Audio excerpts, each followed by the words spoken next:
Hey, welcome back. My name is Lindsay, and today I want to talk about what I think I want to use to kick off 2023 for my planner and journaling system. I make this video every year. I do not always stick to it. I am a chronic planner hopper. I love to try new things, and I don't foresee that changing for next year. I give myself a lot of grace when it comes to trying new things because I really value the creative aspect of setting up a planner, and the planner I'm excited to be in is a planner I'm reaching for, and I'm more productive because of that. If I'm not excited about what I'm planning about, I tend not to open it up as much, and things don't get done if I'm not referencing them at this point in my planning journey. So I like to give myself the flexibility to move around. Life changes throughout the year. Setting up one system and sticking through an entire year is awesome if you can do that, but life changes and I like to change my planners as needed to go through there.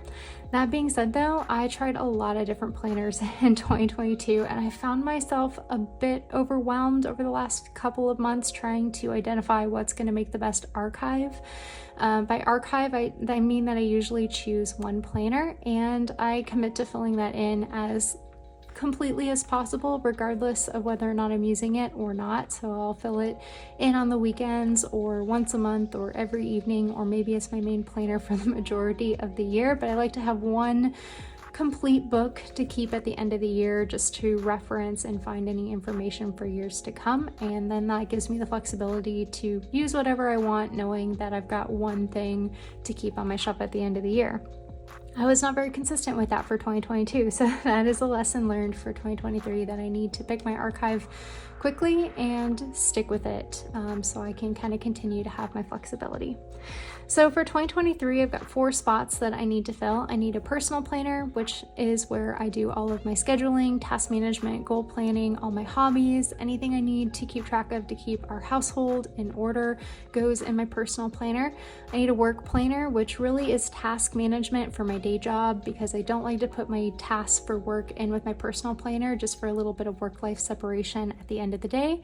I need a journal and a memory keeper. This is a great de-stressor for me. It's like my dear diary. I like to play with stickers and write down the events at the end of the day, and that one is purely there for enjoyment / mental health.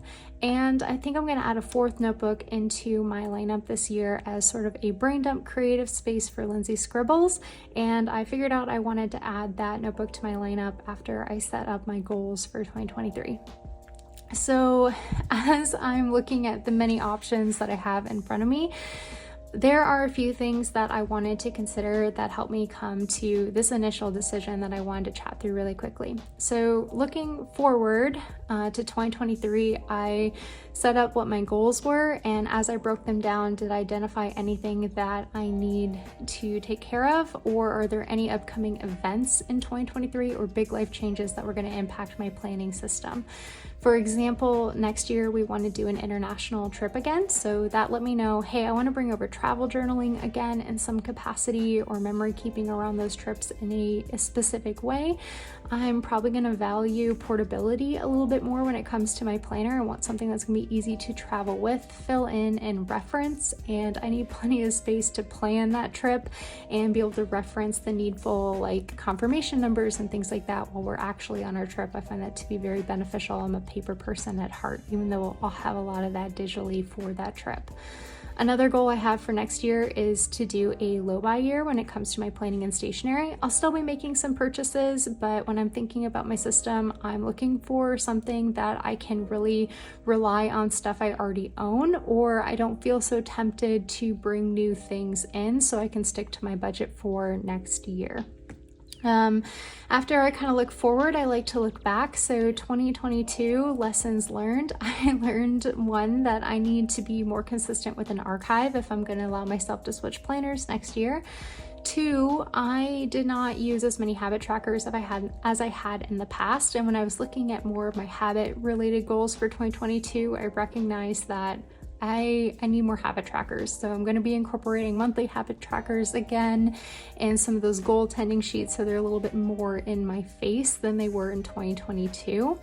I also rephrased some of my deal breakers. I used a Passport Traveler's notebook for the majority of 2022, and if you've seen any of my previous videos, I often mention that because this doesn't lay flat when I use it, it's a deal breaker. And well, the data shows that it's not a deal breaker. I still reach for this 9 months out of the year. I'm reaching for it currently. This is kind of my main planner right now. So it's an inconvenience. It's not a deal breaker.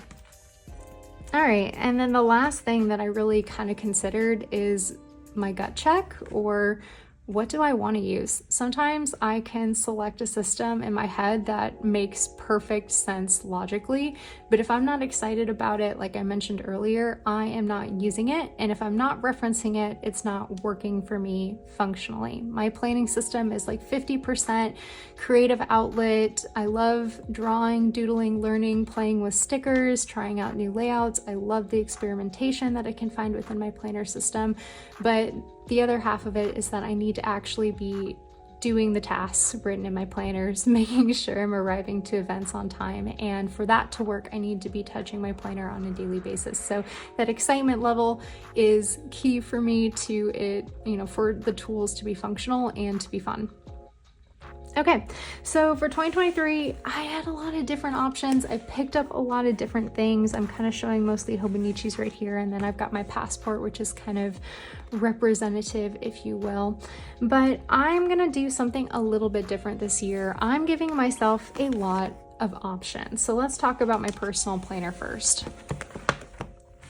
I've got 3 planners in front of me, and some of this is gonna feel like way over the top, but if you kind of know my personality, I think that this is gonna help me set myself up for success because I like options, and if I know I've got them, I'm more likely to actually be consistent with one thing versus if I say, hey, this is what I have to use, I will go off the walls and I will try like 12 different planners in a year.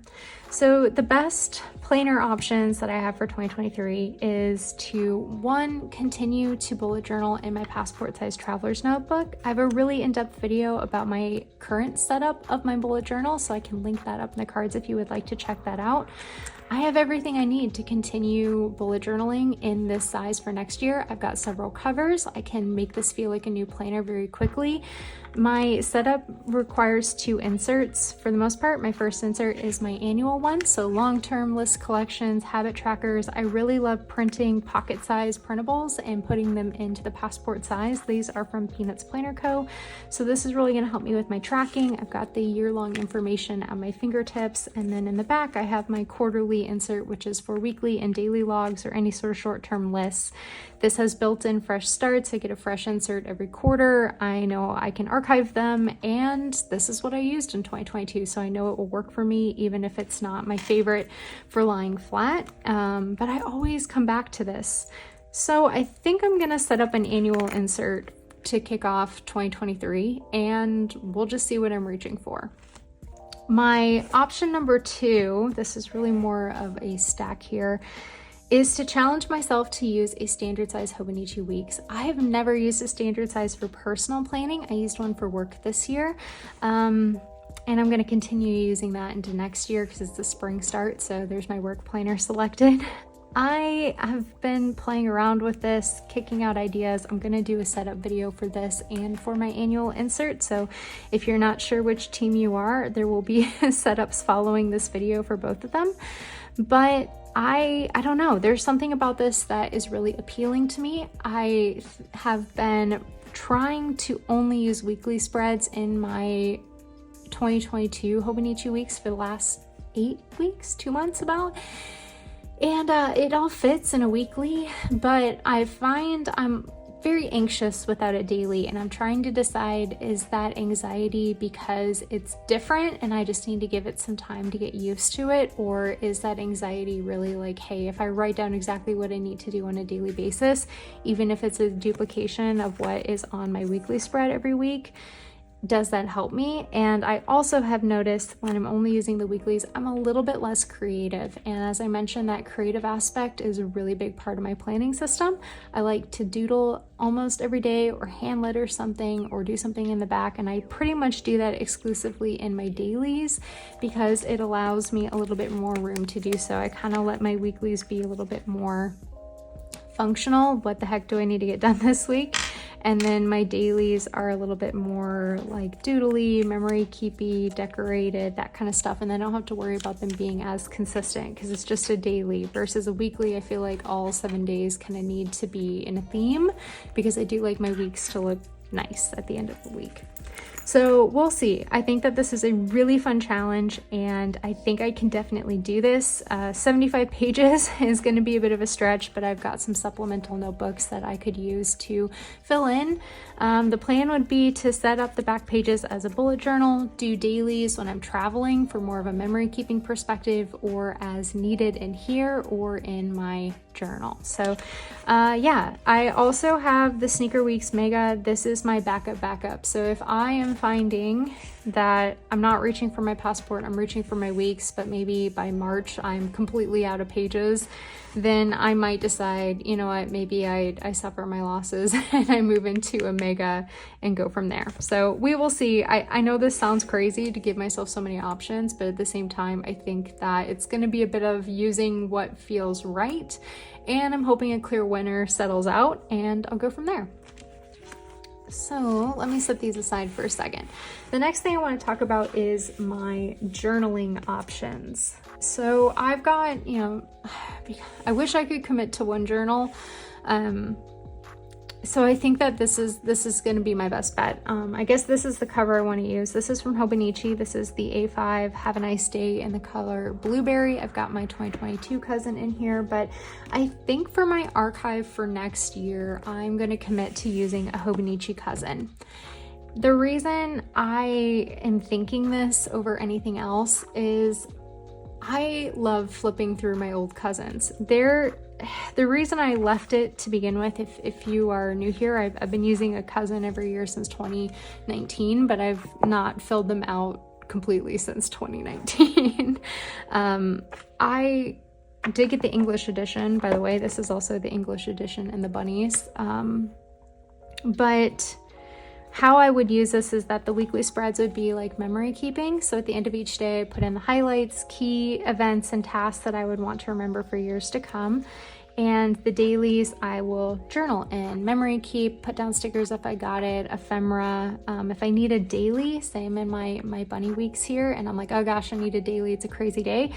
Most of the time I'm at home, so I could just flip to my journal, put out a daily, use it as needed, and then journal in the remaining space like I used to do years previous. Monthly spreads, I think I would use for like goal tracking specifically. So like, do I do my daily habits and things like that? Maybe do a habit tracker on here. Randy.plans came out with some really great stickers for habit trackers for Hobonichi products. So I'm going to be using some of those, I think. And the annual pages up front here, I will use as my index. This is what I've been doing since 2019. So whatever I write about, or if I write down something I need to reference again on a daily page, I'll just note out what it is here, and then I'll create a color code mid-year based off what types of things I'm indexing, and I'll group like with like. So that's my current plan. I think I'll also do like a vision board for each month and write out my goals on this blank page. You do get a blank page before every month. And yeah, so I mean, it's a big planner, but the reason I left it initially, I think, sorry, I'm jumping all over the place. I left the cousin initially because I found that having both my planner and my journal in the same space made me a little bit uncomfortable because I didn't want to have my planner open and someone flip back and see my Dear Diary thoughts. At this point, I work from home primarily. I'm not on the road as much as I used to be. And as I flip through it, that is now my favorite part, to be able to look at a journaling page and then see what was happening in the week and kind of thread them together. And for that reason, to like not have to worry about where does my ephemera go? Where do my memories go? And all of that. I think that this is just going to make the most sense for an archive. And I love that the full year will fit in one particular book. I will likely set up a passport-sized journal on the side if I need to spill over, or if I want to do some different type of memory keeping, or if I want to do any travel journaling versus travel journaling in here. I'm going to use my traveler's notebooks for that because I have plenty of that stuff already. I don't need to make any purchases to do that for 2023, so that is my current thought. Okay, so I think that brings us to my LindseyScribbles journal here, and that is another Have a Nice Day cover. This is in the Oatmeal cover, and I'm going to be using a Hobonichi A6 Day Free for my LindseyScribbles Brain Dump journal.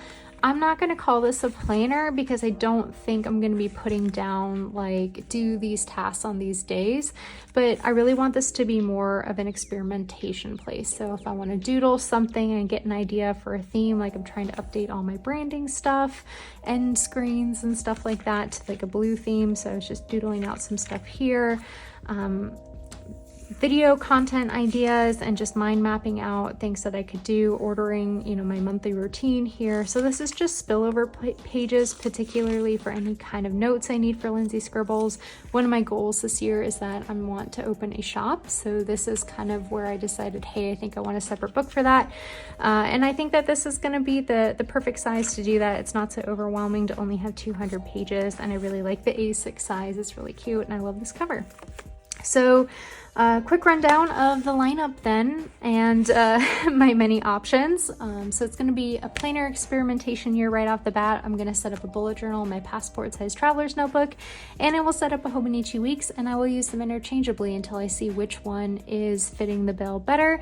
And if I find that the weeks is where I want to be, but I'm just running out of pages and the supplements aren't cutting it, I have a backup mega. If I don't use the backup mega, I will use this as my work planner. Starting in April. For my work planner, I have a standard size Hobonichi weeks. It's in the other room, so I can't show you, but it's a spring start. So I'm just going to continue to use that, and I will be filming an updated work planner video for you. So if you want to see that, I'd recommend subscribing. For my archive for 2023, I will be using a Hobonichi cousin. This is going to be my journal, my memory keeper, and hopefully my travel journal all in one, and will be my one-stop shop for anything I want to keep at the end of the year. And then my LindseyScribbles notebook for 2023 is going to be an A6 Day Free. So I've got quite the stack going on, but I am excited about this. I'm glad I'm giving myself options. I'm being really realistic with myself, I think more so than I have been in the past.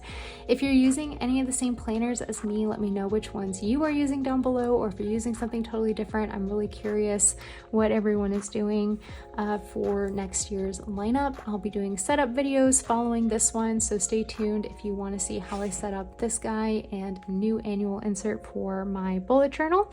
But as always, if you have made it this long, thank you so much for watching, and I'll talk to you soon.